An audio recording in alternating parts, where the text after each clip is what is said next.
And now it's time for our expedition to Atlas at CERN. The gang's all here. And it's the giant ball. That's a Hadron shown actual scale. Wait, is that a Hadron? It's the wooden Hadron. It's the wooden Hadron. Yeah, it's the Trojans built this to try to get into the collider, but we were smarter than them and didn't let them in. This is the big. Is there an on-off? This is the control room for Atlas again. One, yeah. Huh? And they project up the most important aspects of it, including what events they're seeing and a map of Atlas. But one of our entourage noticed these buttons, recovery commands. Evidently this last one at the bottom is for creating a black hole and destroying the planet. It is quite big, yeah, so it's actually quite hard to make protons hit each other, even though you've got billions of them in a space the size of a human hair. When we turn the machine on, quite often they'll just miss each other. Even though the two beams are apparently head on. Send them straight through each other. Oh, they cross? You cross them at an angle, straight through each other. And it's still quite hard, so you White typically helmets, when we... kind of motorcycle display protons. Yeah, and that's... So the white helmets are in fact just operating on a random factor. There's no skill involved at all. So your energy analogy, because there's an aircraft carrier, human hair, but also a mosquito. There's only one beam. Yeah, so each individual proton collision has the energy of a mosquito hitting you in the face, which is a lot when you think how many protons are in a mosquito, because this is one proton hitting one other one. But the combined energy, if you add up the energy of all the protons in the machine, is this aircraft carrier at 30 miles an hour. Well, something just occurred to me too. A moving electric charge generates a magnetic field. Yeah. So you've got all these protons moving at a hair under the speed of light. And next to it you have a beam moving in the other direction, generating a magnetic field of basically the opposite polarity. So they're going to attract each other. Yeah. What is preventing them from, I mean, that's got to be a hell of a force between the two. Yeah, so we have a hell of big magnets. That's why we've got superconducting magnets. So the magnets just keep them separated. Yeah. Well, yeah, and bend them around in circles. Right, One of the jobs is to keep them apart as well. That's true. Good heavens. That's a scaffolding. That scaffolding at the top's about 1 meter wide, 1.5 meters to give you a sense of scale. And that's this part right here. Completely filled, so it's sometimes hard to actually get a sense of the dimensions.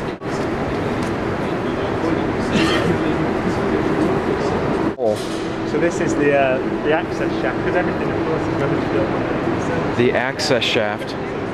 Okay, are you ready for this? Oh yeah.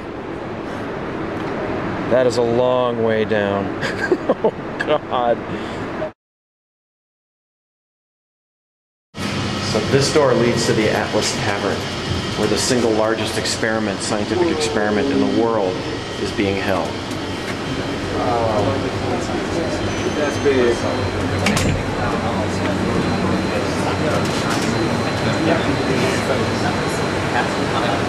The big magnets there, those were the...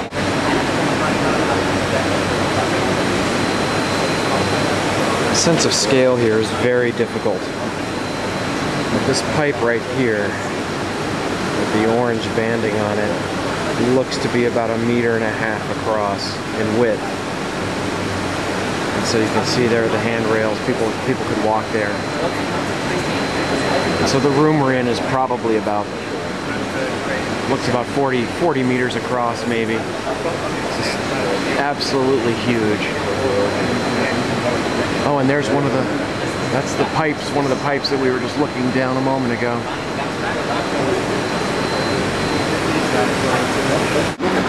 It's actually difficult to comprehend the scale of what we're seeing here.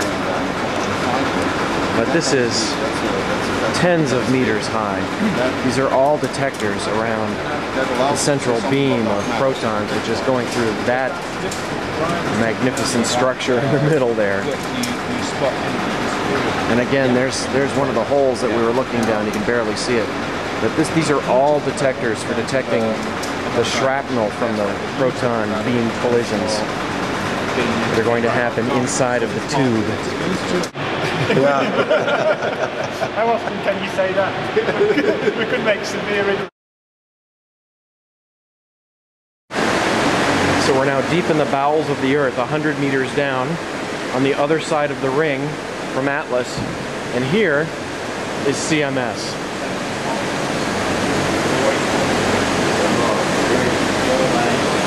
It's very large.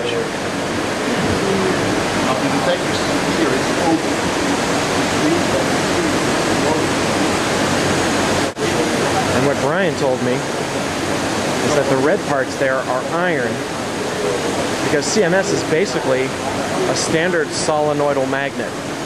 It's just basically like a giant generator magnet, and you need all this iron in it to return the magnetic field back to where it started, because it's just a big circuit.